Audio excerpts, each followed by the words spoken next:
So we have Mr. Patrick Mbek here to actually present his company to us. And we'll listen to him and we'll ask questions after that. Okay.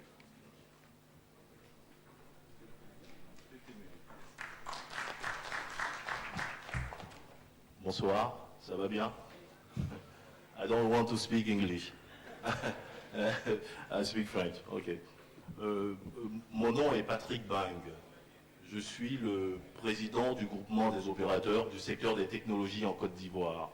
Et c'est en tant que tel que je vais m'exprimer, mais je suis en même temps patron du groupe Innova, une société de technologie.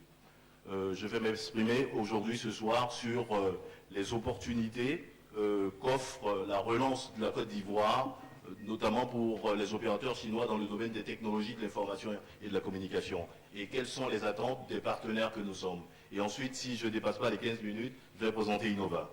Okay. Donc, le groupement des opérateurs du secteur des technologies que je représente a été créé en 2009 pour représenter l'ensemble des opérateurs du secteur en Côte d'Ivoire.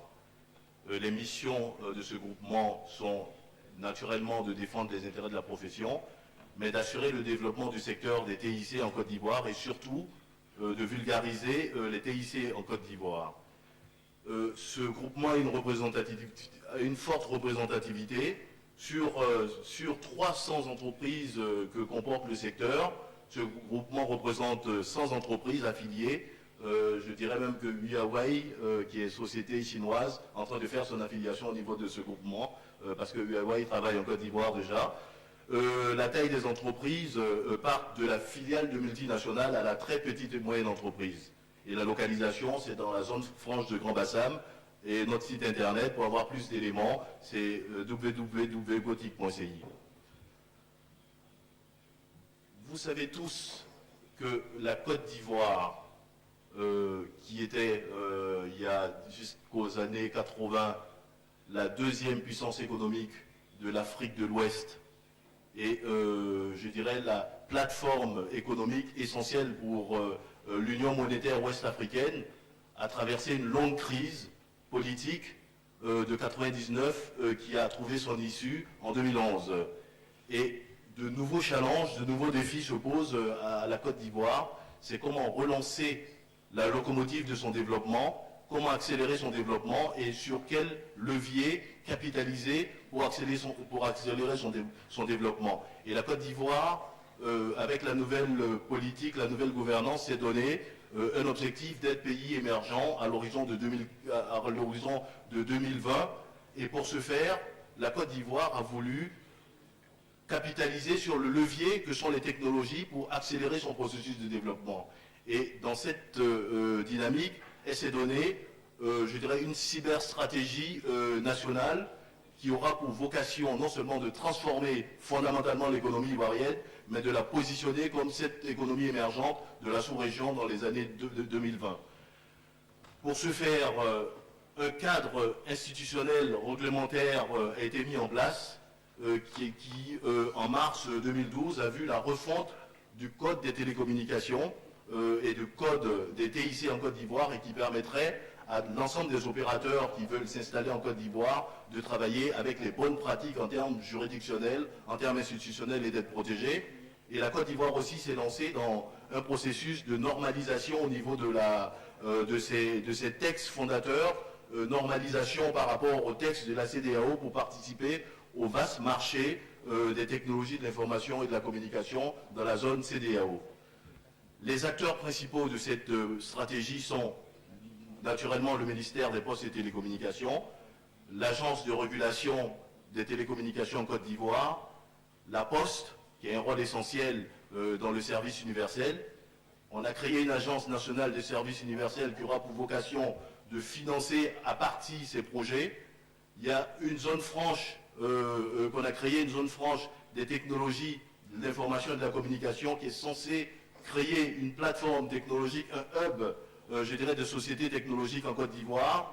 Et l'Union nationale des entreprises de télécommunications et le groupement des opérateurs que je représente sont les acteurs clés de cette politique qui va être mise en œuvre. Quels sont les grands chantiers que la Côte d'Ivoire va déployer pour atteindre l'émergence en 2020. Il y a 4 chantiers essentiels. Le premier chantier, c'est le projet de gouvernance électronique. L'objectif de ce projet, c'est de mettre en place une administration numérique, une administration en ligne, pour éviter les problématiques de fraude, de mauvaise gouvernance, pour améliorer la qualité de service entre l'administration et les usagers. Et dans ce grand projet, il y a un certain nombre de chantiers qui sont en cours. C'est le déploiement d'un certain nombre d'infrastructures haut débit sur toute l'étendue du territoire. C'est la mise en œuvre d'un intranet gouvernemental pour permettre aux différentes administrations de communiquer. C'est aussi le déploiement d'équipements informatiques, de terminaux d'accès à l'information sur l'ensemble des administrations de la Côte d'Ivoire. C'est surtout la création de contenus applicatifs et de solutions métiers pour gérer tous les process administratifs de l'État de Côte d'Ivoire, avec un gros besoin en termes, je dirais, d'assistance et de formation et de renfort des capacités. Le deuxième projet important qui va générer derrière des besoins en termes, je dirais, de partenariat et d'opportunités d'affaires avec les sociétés chinoises, c'est le projet e-agriculture. La Côte d'Ivoire, comme le Ghana, est une nation agricole, mais pour améliorer le revenu des paysans, pour améliorer l'efficacité des filières agricoles et pour optimiser, je dirais, le fonctionnement de ces exploitations, on a mis en place un projet de dématérialisation des transactions au niveau de l'agriculture qui s'appelle le projet e-agriculture. Et ce projet aura pour vocation de permettre aux acteurs de la filière, avec des terminaux de saisie portables, d'être capables, je dirais, d'avoir des informations en ligne sur les prix, les stocks et les flux de leurs denrées, de minimiser les coûts des transactions et d'optimiser leurs revenus. Le troisième projet fondamental aussi pour cette Côte d'Ivoire émergente, c'est le projet e-santé. Nous avons un problème en Côte d'Ivoire, c'est l'hyperconcentration des structures de santé sur les grandes métropoles. Il était question de mettre, avec ce projet e-santé, le but du jeu, c'est de mieux maîtriser toute la chaîne sanitaire sur l'ensemble du territoire en désenclavant les zones les moins, je dirais, équipées en infrastructures sanitaires. Tout ça par le média, je dirais, du numérique, en mettant en place des infrastructures, en équipant les hôpitaux en termes de systèmes d'information, en termes de moyens de téléconférence et de visioconférence pour aider les médecins, les praticiens je dirais, en région pour faire des diagnostics, pour faire, je dirais, pour rendre leurs actes médicaux.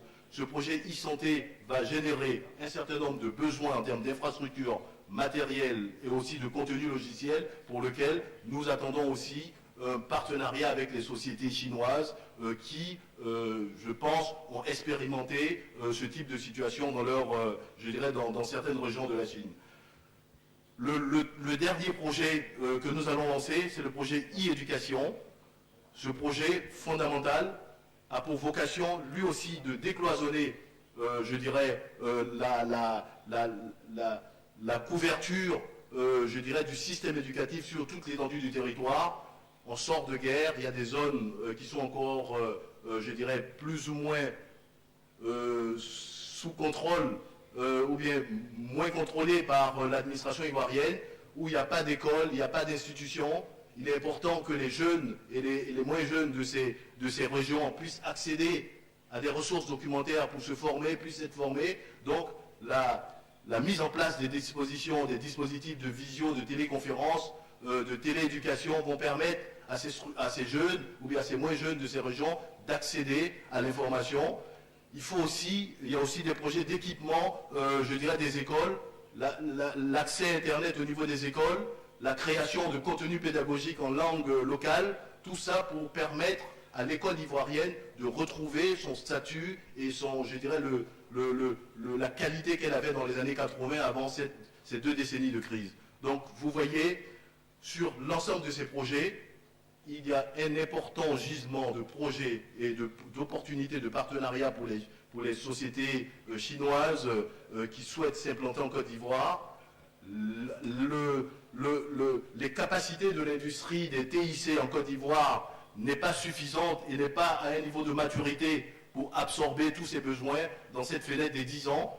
Nous avons besoin des opérateurs chinois dans le cadre d'une coopération, dans le cadre d'un partenariat gagnant-gagnant pour adresser l'ensemble de ces projets et pour, je dirais, que la Chine, dans son nouveau rôle, je dirais, pratiquement d'usine du monde et de maître du monde, vienne, je dirais, en aide et je dirais, en partenariat gagnant-gagnant aux opérateurs que nous sommes pour permettre à ce pays de retrouver sa place, je dirais, dans le concert des pays de l'Afrique de l'Ouest, la place qu'elle n'aurait pas dû perdre en raison de la crise que nous avons connue.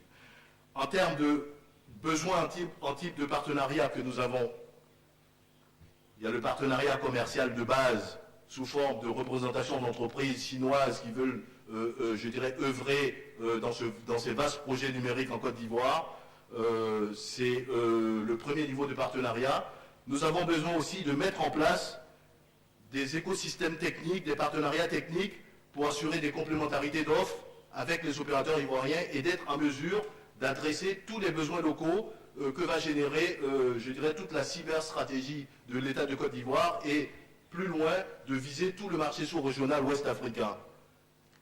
Le dernier point sur nos attentes en tant qu'opérateur TIC en Côte d'Ivoire sur le partenariat avec les entreprises chinoises, c'est de mettre en place de véritables joint ventures avec les opérateurs ivoiriens qui ont le degré de maturité, qui ont la capacité et la pertinence nécessaires pour s'installer sur la zone franche de Grand Bassam, qui pour nous sera le hub des technologies dans la sous-région dans les années qui viennent, dans les 5 années qui viennent, et pour permettre à ces entreprises de bénéficier de toutes les opportunités, je dirais, exceptionnelles que cette plateforme technologique va leur donner en termes de défiscalisation, en termes de, je dirais, de framework juridique pour protéger leur investissement, en termes de retour sur investissement qu'ils mettront en œuvre, et surtout en termes de transfert de compétences et de technologies aux opérateurs ivoiriens.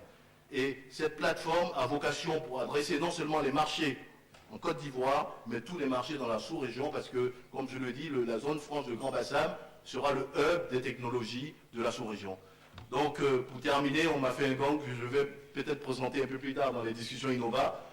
Nous attendons du partenariat avec la Chine, je dirais, une nouvelle philosophie, au sens où ne nous limitons pas dans ce partenariat d'État à État. Je pense qu'il faut compléter le paradigme, il faut mettre en place des partenariats entre groupements d'opérateurs en Côte d'Ivoire, en Afrique, et groupements des opérateurs en Chine pour, je dirais, mettre en place des synergies, capitaliser sur les retours d'expérience et surtout développer les PME, PMI en Afrique parce que c'est le moteur de la croissance et c'est le moteur de notre développement. Je vous remercie.